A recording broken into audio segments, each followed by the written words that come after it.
आज आपके इस धरने को 30 दिन हुए नीचे बैठ जाओ। और चूँकि ईदवाड़ा और आसपास के जो ग्रामीण क्षेत्र है उसमें आप लोगों की जो कस्टोडियन की बोली भारत आज़ाद होने के बाद से ये ज़मीन आप लोगों के पास थी, आप यहाँ पर खेती करते थे, कई ज़मीनों पर आप लोग निवास करते हैं। सने इस ज़मीन को खातेदारी के अधिकार को लेकर आपकी बात चलती है, लेकिन 2012 में सरकार ने एक कानून बनाया और ये जो ज़मीनें थी आपको इनको शिवायत हो, शायद आप लोगों ने भी ध्यान नहीं दिया और आपने न कभी मालिकाना दावा इस पे किया।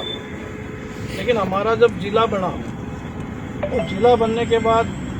जब बहुत से कार्यालयों की यहाँ पर आवश्यकता पड़ी, लगभग 70 कार्यालयों के लिए जमीन आवंटन की आवश्यकता थी, तो जिला प्रशासन ने या आदरणीय कलेक्टर साहब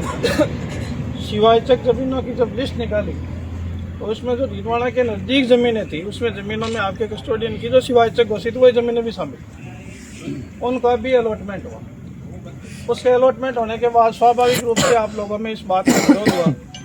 कि भाई हमारी जो ज़मीनें थी, हम जिस पे कास्ट कर रहे थे, हम जिस पे रहते थे, तब तक शायद आपको इस बात का या तो पता नहीं था कि यह शिवायचक घोषित हो चुकी है,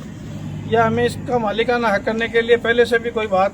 कहीं किसी भी विभाग में किसी नेता के सामने या किसी नेता ने अभी किसी प्लेटफार्म पे इसको कभी नहीं उजागर करी होने साहब, कभी उजागर नहीं हुई है बात, बिल्कुल नहीं हुई। लेकिन जब आपने आंदोलन शुरू किया तो उसी दिन कलेक्टर साहब ने 4-5 दिन बाद भी इसका आवंटन रोक दिया था 27 तारीख को, जैसा एडीएम साहब आपको बताएंगे। लेकिन चूँकि आपकी और भी मांगे थी, आपकी मांग अगर सीधी सरकार तक पहुंचाने का हमने प्रयास किया। मैं ज़्यादा राजनीतिक बात इसमें मैं आपके प्रतिनिधिमंडल के साथ 2 या 3 तारीख को मैं कलेक्टर साहब से मिला था, आपका यहाँ का प्रतिनिधिमंडल शामिल था।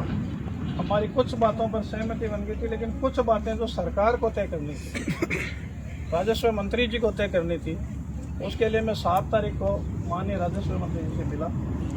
व्यक्तिगत रूप से उनको पत्र दिया और मैंने मांग की कि भाई इनका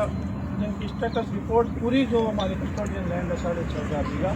उसकी पूरी की स्टेटस रिपोर्ट बनाई, वस्तु स्थिति बताई। इसकी वस्तु स्थिति जानने के बाद ये लोग इतने साल से इसमें काबिज इनको मालिकाना हक कैसे मिले, उसके लिए भी आप पूरी प्लानिंग करके आप एक कमेटी का गठन करिए। माननीय मंत्री महोदय का आज रविवार है।